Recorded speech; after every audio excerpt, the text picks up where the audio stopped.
Shogunabila, comme on dit au Okinawa. Bonjour à tous, sincères salutations, merci de me suivre. Vous êtes de plus en plus nombreux à vous abonner à cette chaîne et je vous en remercie beaucoup.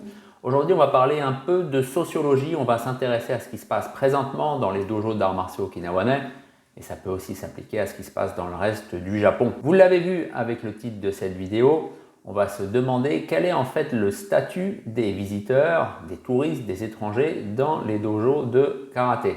Avant ça, n'oubliez pas, mettez le pouce en l'air, c'est important pour le référencement. Abonnez-vous, ça c'est encore plus important.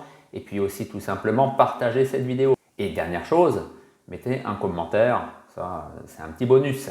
Allez, c'est parti. Qu'est-ce qui se passe dans les dojos okinawanais de karaté et aussi de kobudo au niveau des touristes, des visiteurs?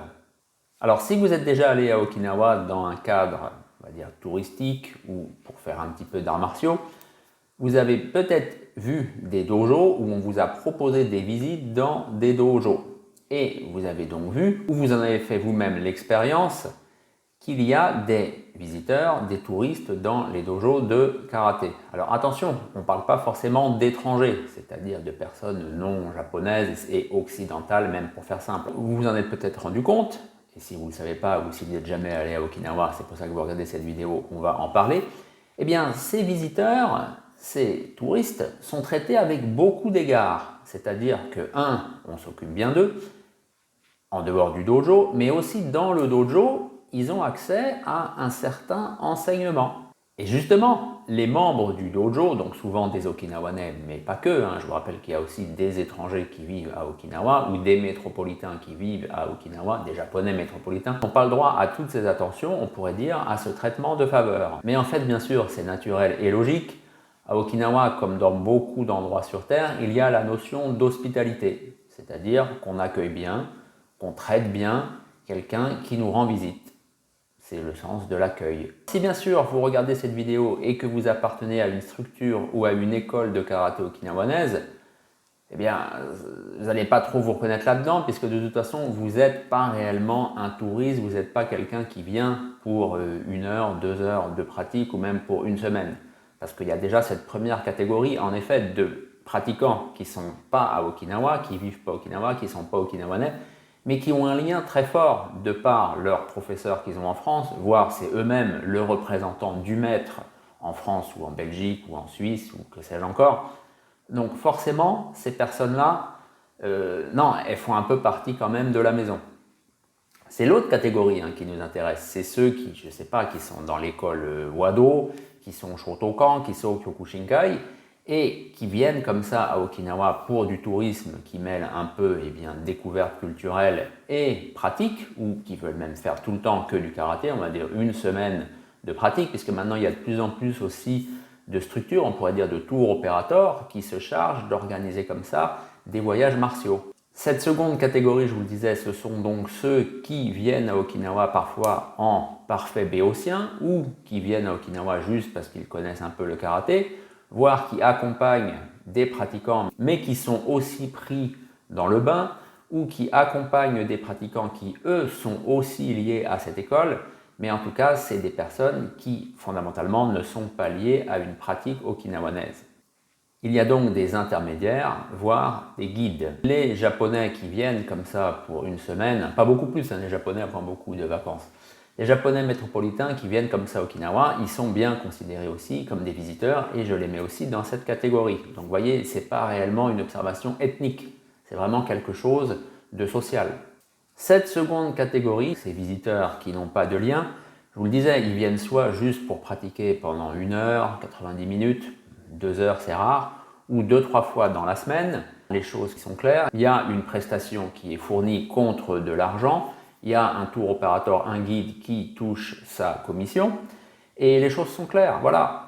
Après, est-ce que c'est bien, est-ce que c'est mal? Ce qu'il faut voir, c'est que les maîtres okinawanais qui ont leur dojo profitent du boom touristique qu'il y a à Okinawa et on a voulu mettre le karaté dedans, tant mieux pour eux, ça leur permet de gagner plus d'argent.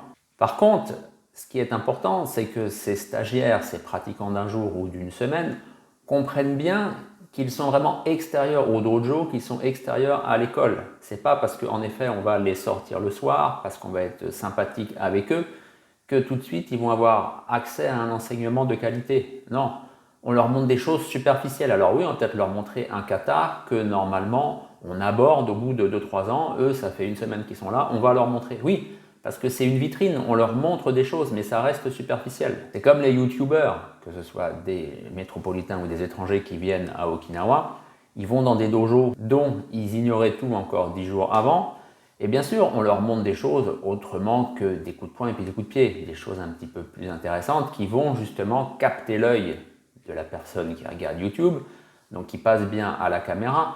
Mais tout ça, c'est de la com, parce que en effet, les maîtres à Okinawa, il y en a qui, depuis longtemps, ont bien compris l'importance des médias. Et il y en a de plus en plus maintenant qui comprennent aussi cette importance. Alors, ils s'y mettent un peu plus doucement, mais il y en a, par exemple, comme Shinjo Kiyohide.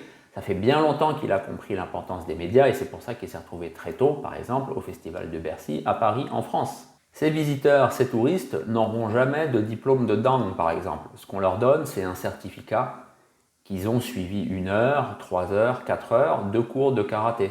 C'est exactement pareil qu'un baptême de l'air ou qu'un baptême de plongée. Vous faites un baptême de plongée, ça dure quoi, une demi-heure. C'est pas parce que vous avez eu le détendeur dans la bouche que vous allez pouvoir plonger à moins 18, voire à moins 32 mètres. Non, pas du tout, c'est pas possible.